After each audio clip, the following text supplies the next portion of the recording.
Merci Madame Lardais. La parole est à Monsieur Claude Deganet, rapporteur pour avis de la Commission de la Défense nationale et des Forces armées.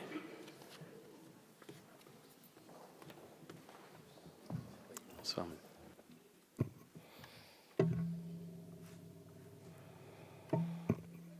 Monsieur le Président, Madame la Ministre, mes chers collègues, ce projet de loi de finances est le premier de cette législature.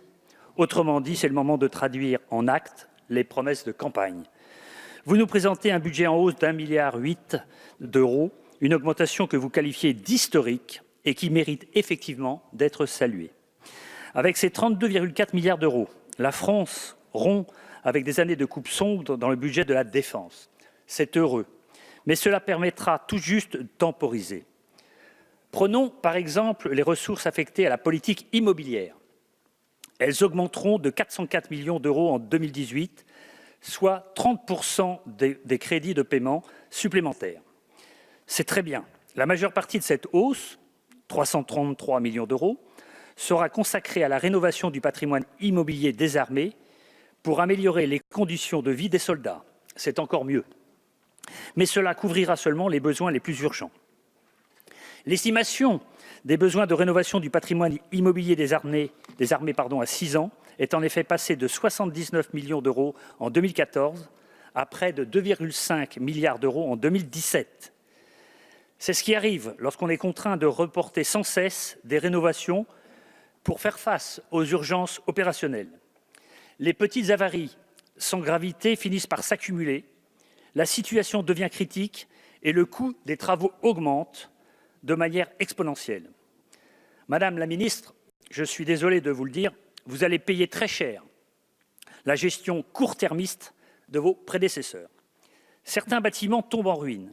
15 ans après le déclenchement du plan Vivien, dont de nombreux ensembles d'hébergement ou de restauration ne sont toujours pas aux normes. Le plan d'action conditions de vie du personnel, qu'on dit PERS, de 627 millions d'euros, décidé en 2014, ne permettra au mieux que de répondre aux urgences les plus criantes. 697 points noirs ont en effet été identifiés à l'horizon 2020. Vos prédécesseurs vous ont laissé d'autres factures à payer, comme les mesures indemnitaires annoncées en 2016 et partiellement financées. Des primes nouvelles ont en effet été créées pour les soldats en opération intérieure, mais elles n'ont pas été totalement prises en compte dans le budget 2017. Autrement dit, c'est un chèque sans provision. Votre ministère a dû les autofinancer en dégageant des ressources sur d'autres actions moins prioritaires. Dans le projet de loi de finances pour 2018, vous rectifiez la situation au prix de plusieurs dizaines de millions d'euros pris sur cette hausse historique du budget de la défense. En somme, vous faites preuve de vertu budgétaire. Vous sincérisez, c'est l'expression à la mode.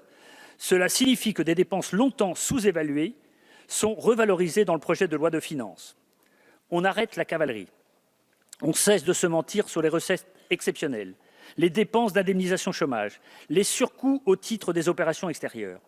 Il semble qu'il faille s'en féliciter. Mais cela se traduira-t-il par des améliorations concrètes pour nos soldats et la sécurité de nos concitoyens?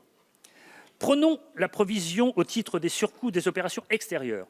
Elle sera revalorisée de 200 millions d'euros par an.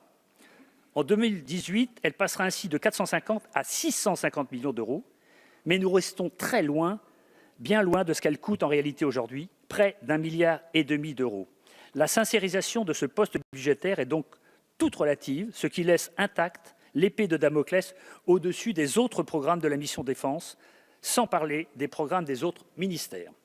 Je rappelle, Madame la Ministre, que le gouvernement dont vous faites partie a pris cet été un décret diminuant les ressources du programme 146, équipement des forces, de 850 millions d'euros au titre du financement des surcoûts OPEX de l'année en cours et de la participation à un effort collectif de diminution des dépenses publiques.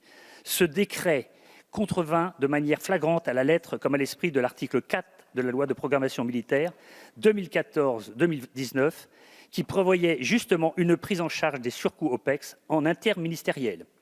On comprend dès lors l'indignation du chef d'état-major des armées, Pierre de Villiers, dont je tiens à saluer une nouvelle fois le courage et le dévouement. Les réponses que vous nous avez apportées en commission élargie ont un peu atténué mes inquiétudes sur la fin de gestion 2017.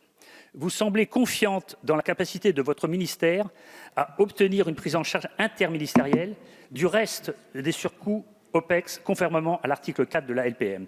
Je salue donc l'effort budgétaire que vous faites en faveur de la dépense de notre pays, mais compte tenu des incertitudes qui planent encore sur la fin de la gestion 2017 et qui a vu s'envoler le coût des OPEX, du flou qui règne sur le financement futur des opérations extérieures et des besoins criants dans le soutien et la logistique interarmée, je m'abstiendrai sur le vote des crédits de la mission défense.